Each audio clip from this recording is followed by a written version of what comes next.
is rough, and it takes all that you've got, but he's been here, just waiting for you to knock, to take his hand and plant your feet on the rock. I want to live my life on the rock. I want to live my life on the rock. I want to live my life on the rock. I want to live my life on the rock. I want to live my life on the rock. I want to live my life on the rock. G'day, mate. You're watching Life on the Rock.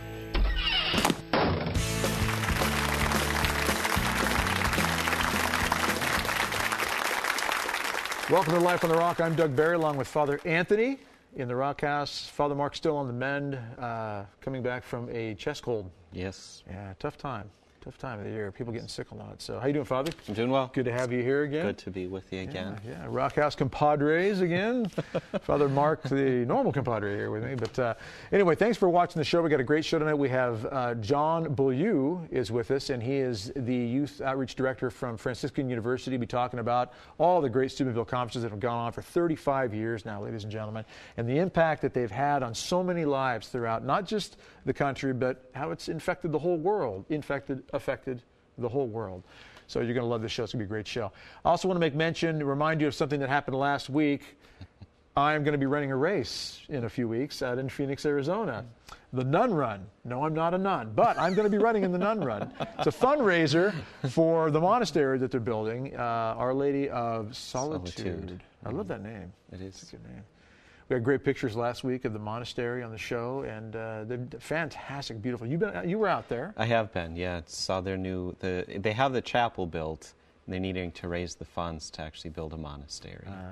But they got some good pot shots on you, you know, when you were trying to do the gun show last week. Boom, and yeah. I won't tell it, I won't say what they said off the air. Off camera, yeah. My pride.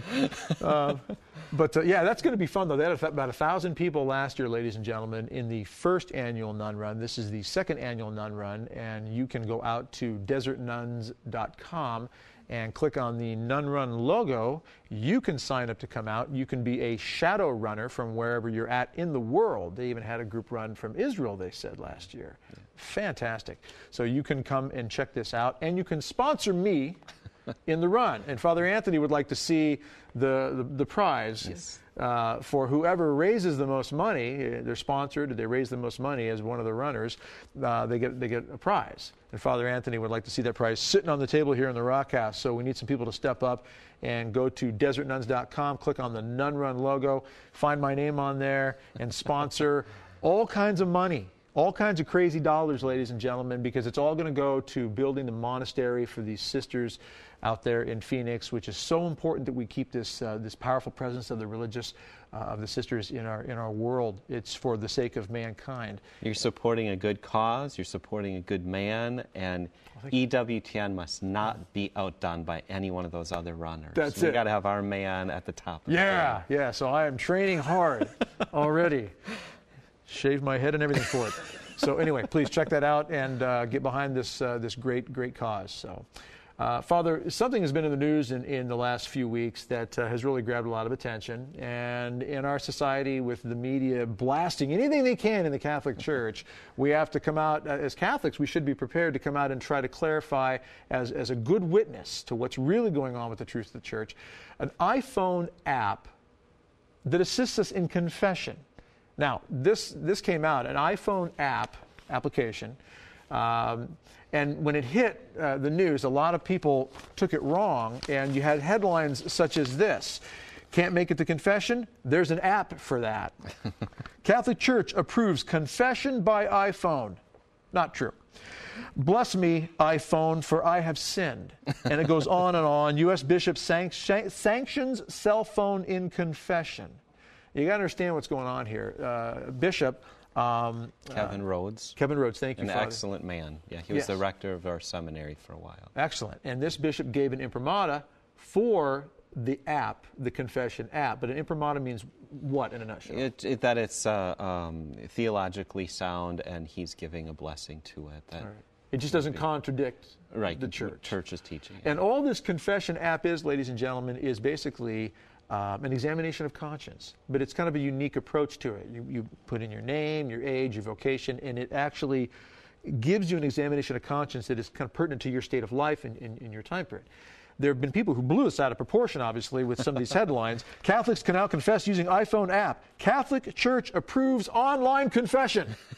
This is what they're saying. Not true, not true, not true. As is made very clear, reconciliation, confession, has to include absolution from a priest. Father, I mean, can you just give us a brief, in a nutshell, what that means and how this app could never be approved by the church? It's ridiculous that they blow this out of proportion in the media. Can never do that because it violates everything the church is about with regards to confession. Right. And I mean, the idea is excellent for helping someone examine. Yeah. Right. But the confession, you can't take the risk of having someone's conscience exposed, and that's why you can't do confession over the telephone. You can never do it this way, like writing it out on sending a text in or something. But I think at the heart of it too is that personal encounter. That in the sacramental grace is this person having an encounter with Christ. And it's through the person of the priest that they're receiving this absolution. But you really realize it's like Jesus became incarnate, and he's touching people when he's healing them. When they're seeing him when he's giving that command, your sins are forgiven. Mm-hmm. And we have that same experience in the sacraments today, that you just don't. Our society wants to separate everything, make it so impersonal. Right. It'd be so easy just to send this in and. But it's, there's an encounter with the living God. And so there's a living person acting in the person of Christ that you're dealing with. And that's not going to change. No, never. I mean, the Vatican, as much as the church wants to use and supports the use of technology for good and proper purposes, it's never going to replace the intimate encounter that Christ wants to have with us through the sacraments, ladies and gentlemen. We're not going to be able to do mail order communion. We're not going to be able to, order through Amazon, this sort of thing, confirmation, just send me my chrism, I'll anoint myself. I mean, this isn't going to happen. Right. So as much as our society wants to do this and wants to make everything as easy as possible, that's not going to take place. So just know this, ladies and gentlemen. If you've heard about this confession online, this phone app, iPhone app confession, know the truth of it. It's an examination of conscience, is all this app is, to help people move closer to Christ through the sacrament, which must be that personal encounter between the penitent and the priest. And I think that's where we hear a lot is people have a hard time knowing how to get ready for confession. And that's what that is a tool for, really helping them to make a good confession and how to walk through the steps. Your little kids come in with a little laminated card that their parents made for them, and they'll read things off. And so we're used to the idea of an examination, but I think it's great that they're bringing it up to such modern means. Everybody can just pull it up and sit in line and get ready for confession. So if you see people looking at their phone while they're in line for confession, don't panic and think, oh, look, they're texting someone. I mean, let's hope that's not what they're doing. They could very simply be going through an examination of conscience, which could be, improving, obviously, the moment of the sacrament of confession. Absolutely. Yeah. So, but it's good to know, ladies and gentlemen. We have to know, as G.I. Joe says, knowing is half the battle. So, with that, we're going to go to a break here. When we come back, we're going to have John Buu with us from Franciscan University, talking about the Steubenville conferences and the impact that they have had for 35 years throughout the world. Don't go away. We'll be back right after this.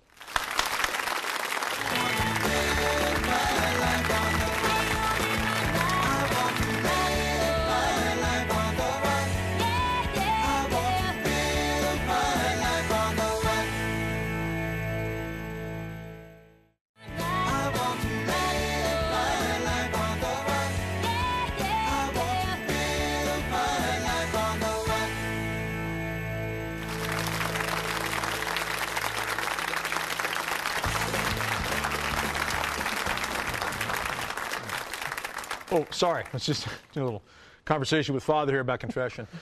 I absolve you.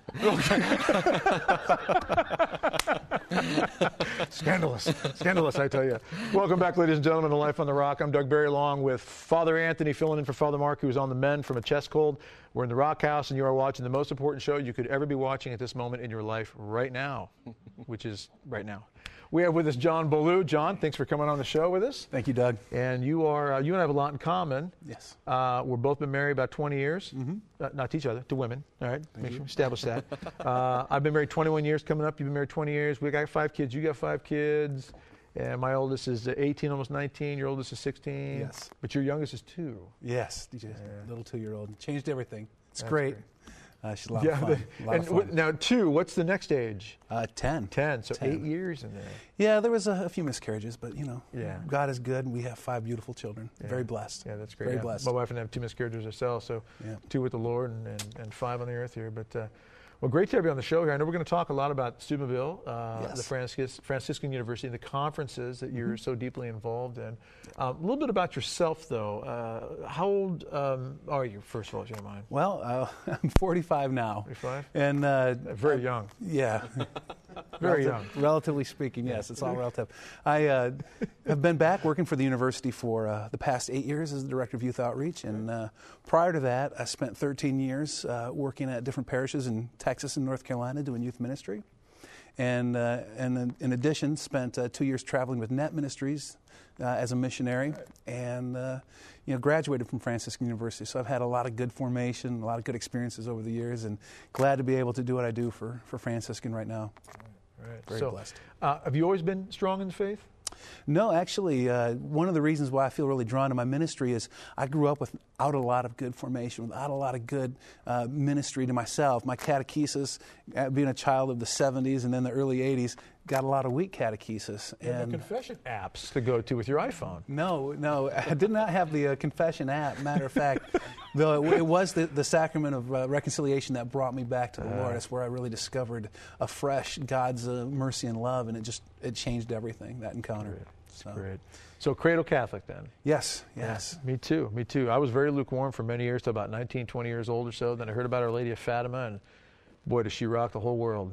Amen. Incredible lady, our Blessed Mother. So tell me then, your involvement with Franciscan University. I mean, you obviously haven't been here the whole 35 years.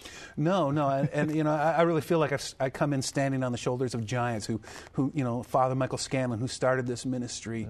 It was back in the 70s, and he had just done a priest conference, and at the end of the conference, the priest stood up and said, "We want this for our young people. Give them a conference where they can hear the gospel and respond and enter into deeper prayer." And the next summer, he threw the first youth conference for youth and young adults, and it attracted 500 youth and young adults to our campus.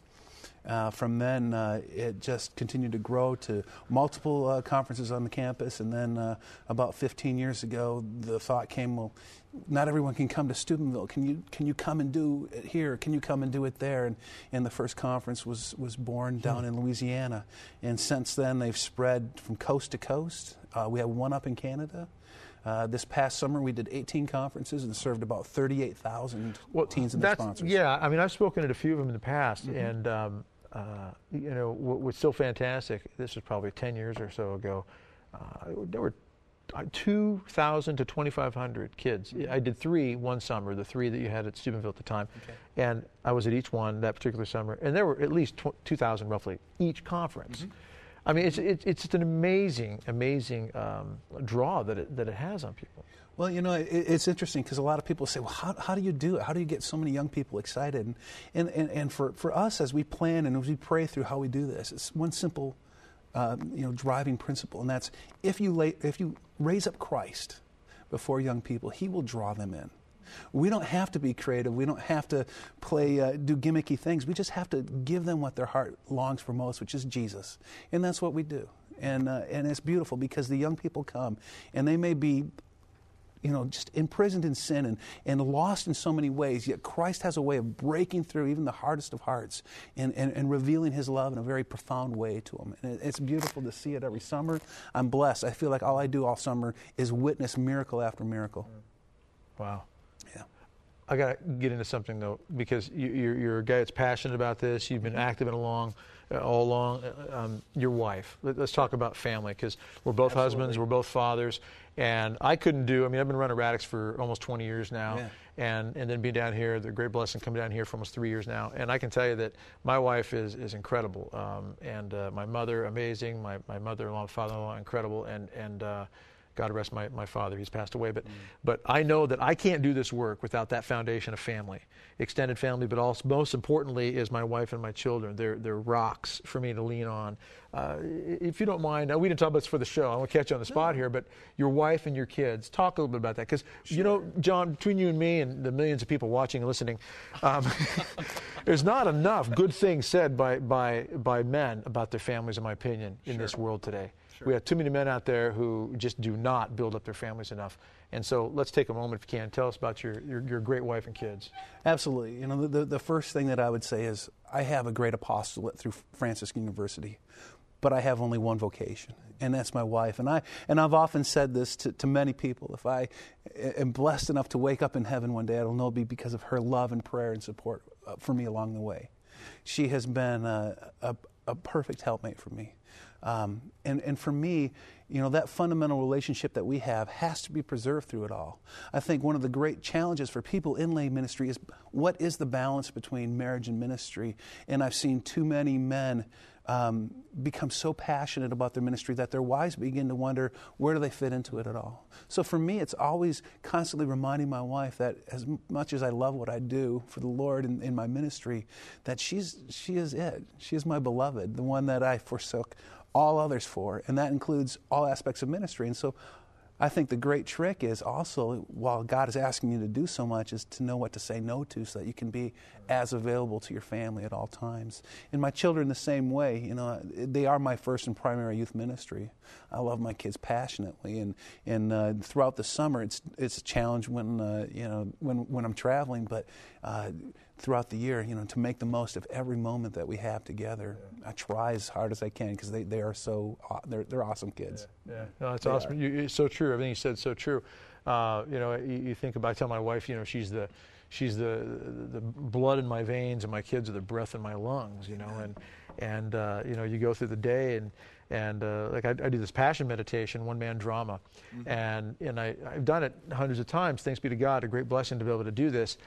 If my wife's in the church when I do it, you know, if everybody were to like it, if they were to all like it, that would be fantastic. But even if they were, and she came up and said, yeah, you know, there was that one part. I mean, it turns everything, doesn't it? I mean, sure. you do this ministry work, you feel, you know, you're trying to do for the Lord, but boy, that woman knows you differently, doesn't she? It is wonderful to have that, because some people would want to say, John, you do such great work, and Steubenville does such great work, but at the end of the day, you know, the most important thing is I'm accountable to those people that the Lord has given me who are the most precious to me. And she's great at deflating my ego and to keeping me grounded and calling me out. And that's why I say, if I get to heaven someday, it's not going to be for because of the breadth or scope of a ministry that I was involved in for a while. It's because I learned how to love my wife well, and she helped me become a holier man because of our relationship. Well, I would think you would agree with me on this, and I'll just say this before we cut to the break, is that I try my very best every day of my life to re-win her heart. Yeah. You know, I fail at it sometimes, and I do better some days than others. But boy, I mean, I try. And to any young guys out there watching right now, or some of you older guys out there who might be even older than us, win her heart every day. Win her heart every day. I talked to a young guy once. I talked to a lot of young guys as you do, you know. And one guy in particular said to me, he said he was engaged. I said, "Oh, you're engaged?" I said, "Yeah." I said, "Well, that's great. So you win her heart." And, "Well, I don't have to anymore. I'm engaged to her now." Yeah. I said, "Whoa." Women in the audience, whoa. Take him out. Take that boy out. Teach him a lesson. It's a dangerous thing to say. It is. Because it's going to show down the road to the kids even. Because when our kids see us men win the hearts of our wives, those kids recognize what true godly romance is. So gentlemen, amen. Win her heart. Let her know she is the queen. All right, we're going to run to a break here, ladies and gentlemen. I'm going to go out with a couple testimonies here from some of the youth conferences that John been involved in here. So take a look at this, and we'll be back after this break. What I love about the youth conferences is the fact that all of these young people are coming together to praise the Lord and give Him thanks. After going to my first youth conference, I knew that God was real, I knew that Jesus was real, and I could never go back to the way that I lived before. No matter where you are in your faith life, you can get something out of it, whether you're just starting out, or you've had a solid relation, or if you're going off to college. I really believe, after going to 4 of them, that it's the Lord's way of giving us as teens the opportunity to encounter Him face to face and in the sacraments. It was the first time that I'd had a real moving experience in front of the presence of the Eucharist, and there was no doubt in my mind of just the real presence of Christ there, in the beauty and the fullness of the faith, and just grew in my own personal devotion to the Eucharist ever since.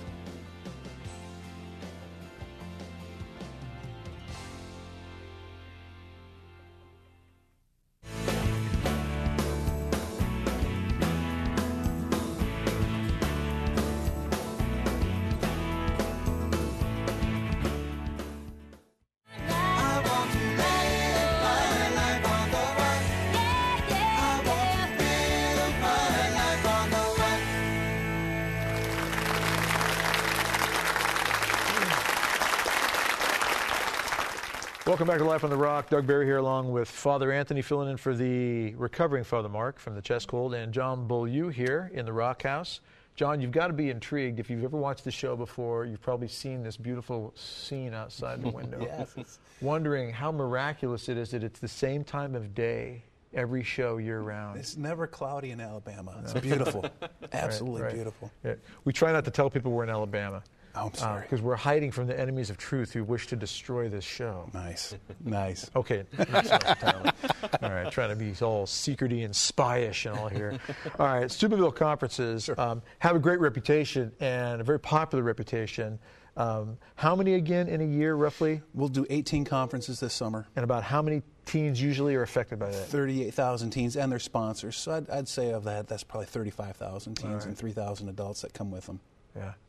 And this is the sort of thing where these are like pilgrimages that they plan for far in advance. Yes, we are actually, right now, we already have about 20,000 people signed up for this summer coming up. We opened up our registration on the 12th of January, and within 2 hours of opening, 2 of our conferences were already sold out. 1 was almost sold out. We still have space at one of the first ones, but they fill up quickly, and that's the experience of a lot of people. We haven't. 2 of our other conferences are already sold out as well, and every other one is filling up very quickly. And when you count you count the numbers and look at the conferences, and you factor in all the rock concert T-shirts that you sell at $30 a shirt, and, yes. and all the mugs and everything. You guys are probably making a killing when it comes to all the novelty items. Yeah, you'd think that. You can put a picture of Jesus just about on anything these days. Got the Peter and Paul salt and pepper shakers. Exactly. That's the whole 9 yards. No. Yes. I'm kidding about all that stuff, ladies and gentlemen. But that's how some people would look at it. They would see that as kind of like that.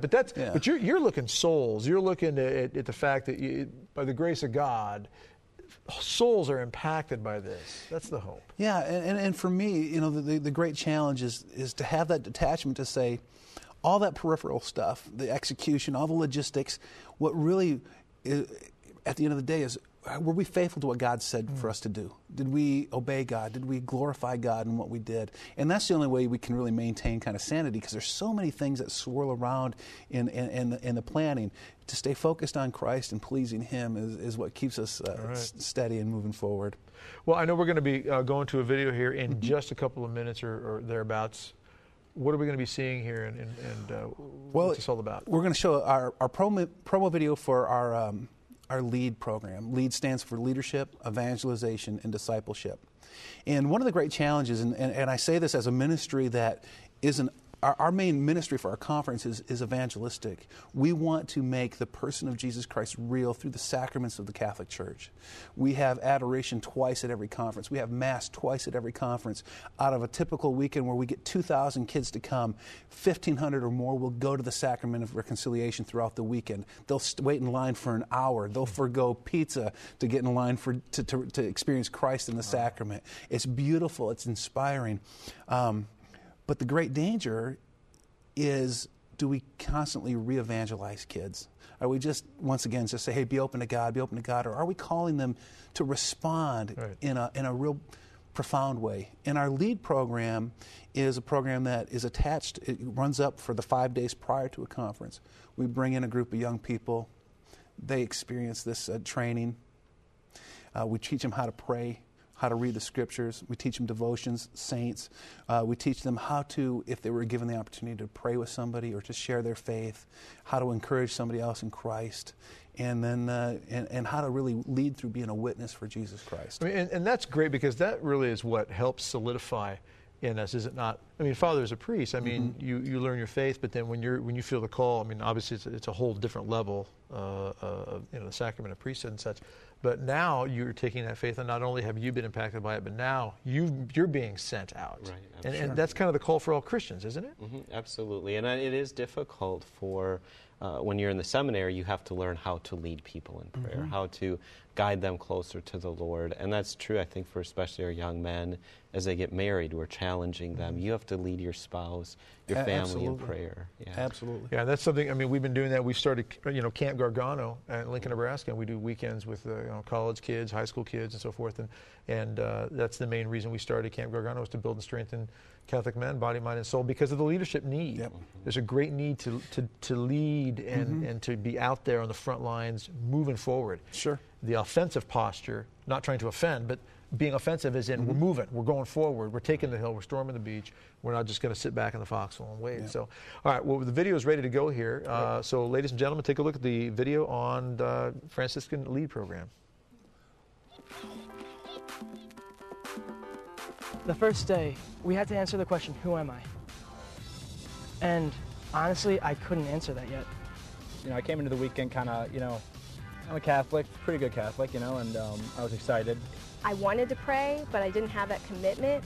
It's not just like Zach the 18-year-old or Zach the soccer player. It was, who am I as a son of God? Coming on the LEAD week really, it boosted my faith. I felt challenged in a whole bunch of ways, with prayer and just my relationship with God and everything. I really had to step it up, and they encouraged us to step it up, and that's something that honestly I don't get. Before this, my prayer life definitely wasn't as strong. I really feel like this week helped develop that. I have so many ways that I can pray now that I can pray, and I have that commitment now. We truly saw what it was to be a person who serves, and doesn't serve to get noticed, serves for people to notice God. We learned how to give a witness, and that was really hard for me at first, but it felt great. What I enjoyed the best was guys' session. We learned how to be vulnerable with each other. And we really grew, and we call it the brotherhood now. We got to go to Mass every day, and we got to go to adoration Monday and Wednesday night, reconciliation, and we had praise and worship, and we just had like this really great fellowship. We didn't want to go to bed because we were talking so much about everything that happened. People I hadn't known became like good friends. Friends that will uphold me in my faith and keep me accountable to the way I live. I can't be truly happy unless I give my life to God. It's going to be an ongoing process, but this week's definitely helped me, especially with prayer. It's helped me to gain a conversation with God and to realize that He is there for me. We're going to be starting to meet up with our groups that have come for the youth conference during the weekend at Steubenville. And we've been given the tools to reach out to them and be witnesses among our friends. Yeah, I think this LEAD week definitely is going to help me just boost my confidence, honestly, as I go back out into the world, and go into youth group and just go into, back into the family and friends and everything. I'm honestly excited to go back.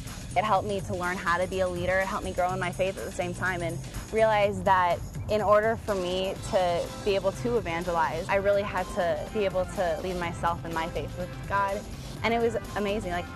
I can honestly say it was the best week of my life, and I would recommend it to anyone.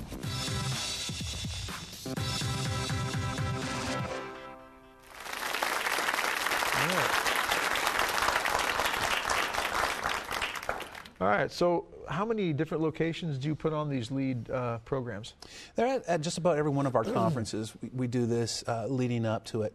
The LEAD the kids have to apply. They have to be recommended by their youth ministers.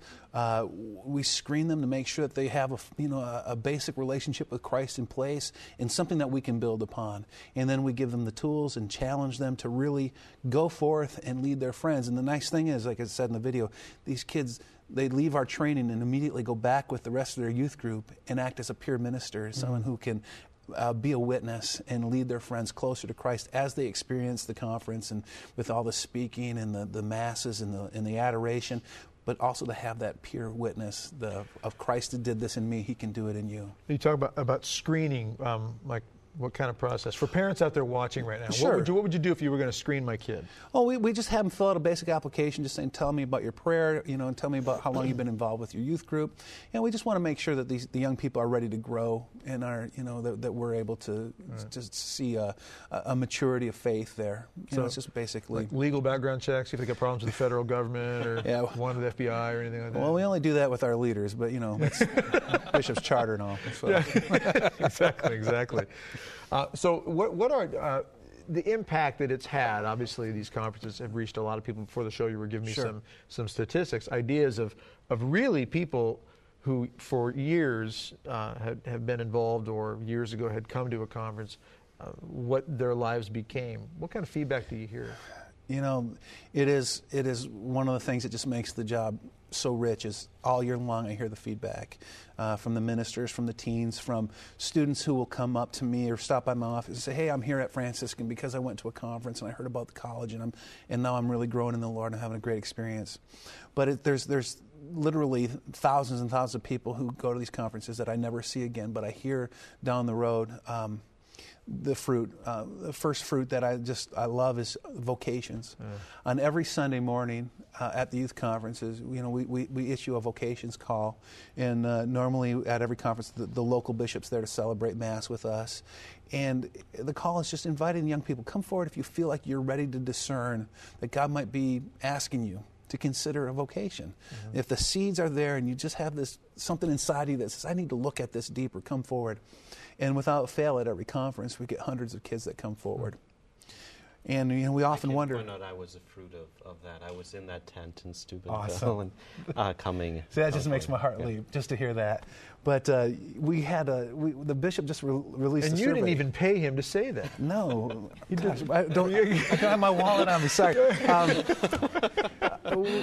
Last year in May, they did a survey of the priests that were ordained this year, and 8% of them had reported in the survey that they had attended a Steubenville conference.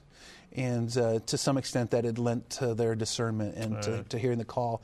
And then last week there was a survey released of all religious sisters who made final vows this year, and 6% of the religious sisters that took their final vows this year heard their call partly through a Steubenville conference. Wow. So it is having real impact. And what excites me is if this is what's coming out now, that reflects where we were maybe 10, 15 years ago as a ministry. We've doubled, if not tripled in size since then. So I can only see that the fruit of what we're doing growing as we've grown. And it's just exciting to see where we're going to be in 10 years. So really, you guys are looking long term at like complete, total global domination. Perhaps. Yeah. Yes. I'll have an underground lair someday. I like the idea. Yes. Excellent. Yes. Sounds sneaky. I like it. Yes. Your own kids, though, they come to the conferences at all? Yes. In fact, my son went through LEAD last year. Did you screen him yourself? Or? I had inside knowledge, but he got in anyway. There you go.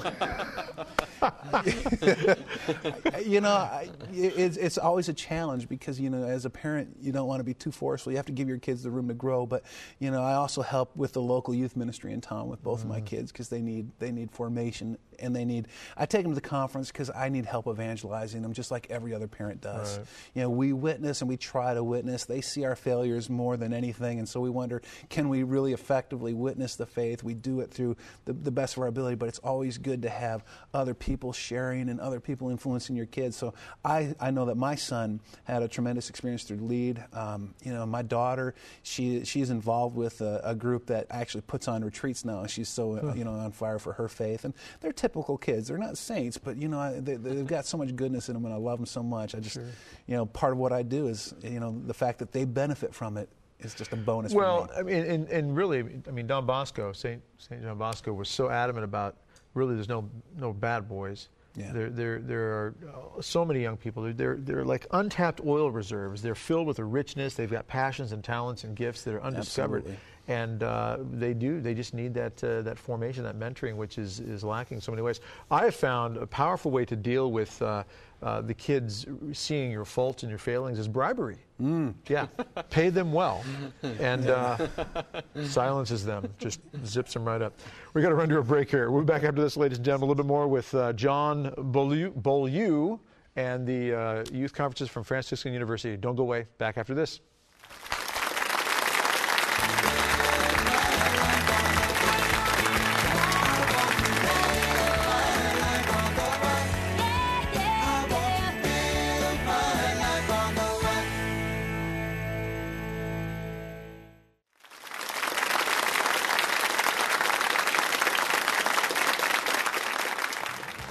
The youth conferences really answer the call of the church to grow in holiness, communion, and mission, especially in holiness, because that's the purpose of the conference, is to gather these teens and give them what is necessary to give them Christ.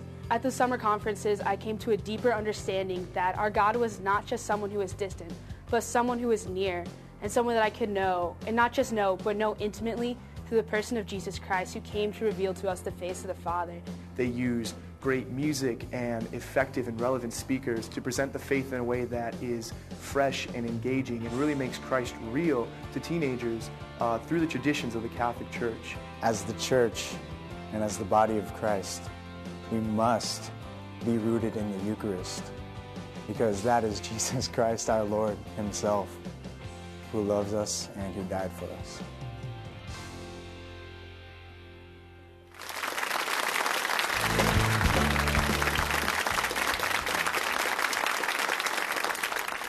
Back, ladies and gentlemen, Life on the Rock here. Final segment with John Buu, and Father Anthony filling in for Father Mark in the Rock House, and a great crowd here tonight. What was that? Father Anthony. Father Anthony, and I'm Doug Berry. The producer was making fun of Doug. Picking on me because Doug Berry. So I forgot to pronounce it Beaulieu. That's a good Irish name, is it? Yeah, German? It's very French. French. I kind of. I knew a guy named Gonzalez. A good German name. Amen. Anyway, all right. So last segment here. I don't want to miss anything. And during the break there, you said you wanted to address this one key spot, and I think it's powerful. The responsibility we have to witness, to evangelize. You said the first conference would have been 1976? Yes. Roughly? Okay. And, of course, John Paul II, wonderful Holy Father, who's going to be beatified May 1st, I think. May 1st. Wow. Woohoo! Yep, John Paul II, beatified May 1st. We have a 7-foot bronze statue of John Paul II at Camp Gargano. Wow. It was donated to the camp. He's holding a monster and he's got this really awesome smile on his face. All I can think of is youth conferences and youth rallies. I saw him at World Youth Day, 1993, Cherry Creek State Park. I was there. Yeah, I remember you. Yeah. No, I don't. I had more hair and yours wasn't so great. Yeah, exactly. But he was incredible there because of the one thing that he said that really struck us. We're driving back home in the van, the Radix group, and we were really struck by the one thing that he said, if you remember this too. It was in the homily when he said you should not be ashamed of the gospel. Mm-hmm. And then he stopped and he went back and he said, "Oh, young people, I should not have said you should not be ashamed of the gospel. I should have said you should be proud of the gospel." And I'll never forget that. And it was more of a, instead of just kind of a, I'm not ashamed of it, it was more of a, now go out and tell the world you're proud of it. Amen. And that's kind of what you're saying, that this is what the conferences are all about. Yeah, I love that because he didn't back down when he looked at young people. He saw them as the great hope. He was willing to entrust the future of the church in this generation. And I think also, though, he saw the great challenge of every generation being like a new mission field that we needed to, as a church, embrace and bring into the life of the church. And it's very challenging right now, as you know. The new evangelization and witnessing to the truth of the gospel in a culture of young people where truth is rejected, even the idea that there is a truth that would apply to all of us, a reality that could unite us all. You know, we celebrate so many different things, but what we don't celebrate is the fact that we all have God as our Father, and His love unites us. The idea that that could be a truth, a reality that could rock your world and change your life, is not even part of their mindset. And so as you present the gospel to young people, you have to have a strong witness, not just to the truth, but also to the love that's manifested in that truth, because they need to see that God is real, not just in our words, but in the way we live. And this new evangelization, we're all called to be that light in the darkness, to witness that love of Christ. And we're just able to do it. God has given us a very big stage in which to do that. Right. But the principles stay the same. We proclaim Christ. Christ is the center of all, and when we bring young people into an experience of Eucharist, either at the Mass or at adoration, we let them know that what you're going to have tonight is an encounter with the living God. It's a reality, a truth that can change your life. And young people respond. They open their hearts very generously when called to and challenged to. Yeah, and that's a very good point. Yeah. Young people do respond. Yes, they do. Yeah, and I think, you see this, I'm sure, Father, a lot with working with families or kids that seem to have kind of strayed away or they're struggling with delinquent problems and so forth. Do you not see over and over that they're just looking for a certain love and attention and direction and guidance and mentoring and sometimes firmness from the parents, those closest to them? Absolutely, and the invitation, just to open up their heart, and they're willing to change. They're willing to risk a lot to seek after Jesus. The older we get, the more hesitant we become. I think you guys would understand that at your age. I'm still ready to run and chase after the Lord. Okay. At your age? I'll hold him, you hit him. Okay. I'm right behind you all. Okay. Yeah, you know what? I don't know. I'm hesitant about that, though, about hitting him, John, because I'm older. See that? Yeah. Might break an elbow. Oh.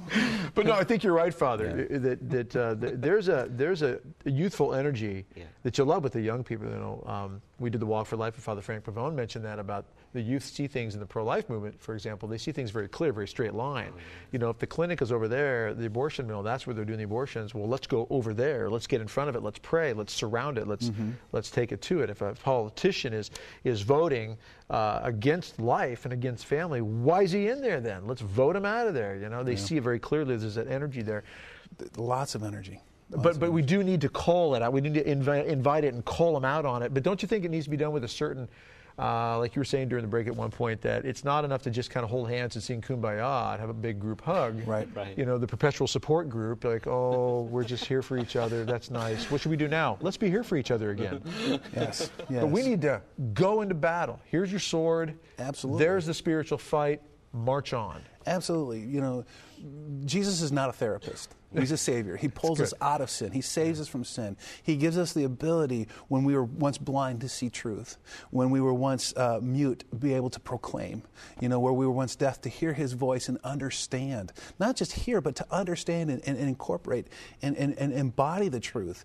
It's a transforming relationship that we enter into with Christ. And young people need to know that there's hope for them, that their lives can change. So many of them have been handed a raw deal. The number of kids who are being neglected, the number of kids who are not being loved, the broken homes that many of them come from, the cultural underpinnings, with hedonism, consumerism, materialism, and just relativism, all the cultural influences. They need to know that somehow their life still has meaning and purpose, and that's what I love about the preaching of John Paul II and even Pope Benedict XVI.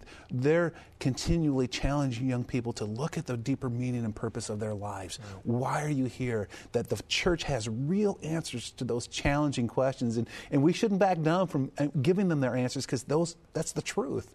We hand to them with the gospel the greatest desire of their heart. And if we do it clearly and we do it with love, they'll respond generously. Young people want they want the truth. They want to live it. And this has got to start in the home. It's got to start with mom and dad Absolutely. being unafraid to do everything you're saying there. Give them the truth, challenge them to the truth, and do it there has to be a delicacy to it, a delicateness to it, with regards to the personalities of your children. As you and I both know from raising kids, one of my children is going to respond differently than another. Yes. You got to be a little firmer here at this time than at this time, but there still has to be that contact that says, you mean everything to me, and I'm not going to let you slip through the cracks. Yep. Right. So what advice in the last few minutes we have left here would you have for the families out there? Actually, let's start with this. What can they do if they're interested in getting their kid to one of these conferences? Sure. Where do they go? How do they get started? Sure. I think, the easiest thing to say is just go to our website. It's franciscanyouth.com. And there they will find links to all the regional sites with information on how to register and sign up. Young people cannot come on their own. They need to come with a group, but a group can be a parent with their children. So even if you're at a place where you have no youth minister, no group from your area, you can still bring your children and come to a conference. We try to be as accommodating to these circumstances as we need to be in order to get as many people there as possible. So, when you come, what your kids will experience will be a weekend of great music, dynamic preaching, powerful liturgy, and they will be presented with the truth of the gospel in a very clear way. And it's just a great way even to springboard into other evangelistic efforts that you would want to do as a parent. You'd be able to have great conversations. You'd feed off this event for many, many weeks to come. And it would provide you a springboard just to do more of that within the home. Can you give just a quick 30-second bit of advice to the parents whose children might be very, very far from even being open to the idea of wanting to come to something like this? Well, that unfortunately is the circumstance for a lot of young people. They, like I said, they don't necessarily reject the truth when they hear it. They just have a hard time, stepping up and wanting to hear it. But I would say, number one, you mentioned bribery. Bribery works, but also pray for them. I think oftentimes there's been so many stories of kids who've come kind of dragging their heels. I mean, kids who've gotten up at the end of a conference and said, I was told by my parents that we were going to Disneyland, and they threw me on this bus with this youth group, and here I was all weekend, and I sat there, ugh. But on Saturday night in adoration, God spoke to my heart, and now I know for the first time in my life that God is real. Right. We see these kind of miracles every summer, and I call it a miracle because God gives faith. Do whatever you have to do. Pray, encourage them, drag them if you have to. But clever as a serpent, gentle as a dove, ladies and gentlemen. That's how we get them. Yeah. All right. Well, John, this has been fantastic having you on here. I know we're going to be wrapping up and going out with a promo video here. So thank you for being here. Thanks for the good work you're doing for the church. We look forward to being in communication with you in the future. Absolutely. And Father, can you send us out on the blessing we need? Certainly. Thank you. Lord bless you and keep you, show his face to you, and be merciful to you. Turn his countenance to you and give you peace. May Almighty God bless you, the Father, and the Son, and the Holy Spirit. Amen. Okay, ladies and gentlemen, we're going out on this promo video. Don't forget to go to desertnuns.com, click on the Nun Run, and sponsor me in my run coming up in a few weeks down there in Phoenix. Thanks for being with us tonight. Check out this great video. God bless you.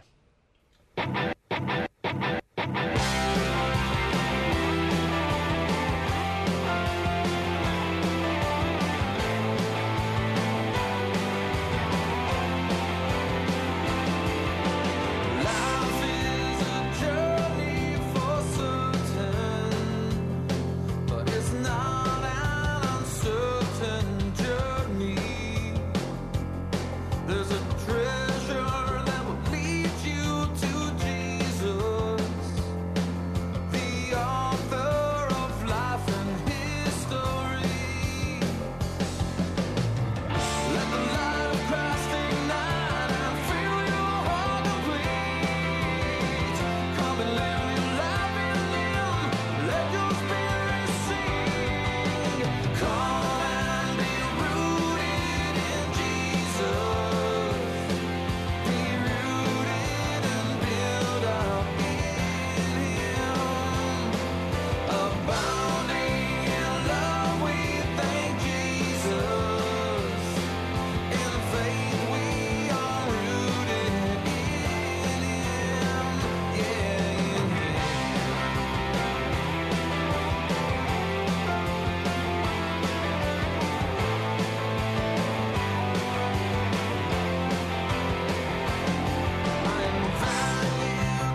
celebrate you. Oh, forever in love with you, Jesus. We live every moment for you. We worship and bow to you, Jesus. It's FCJ, Maryland.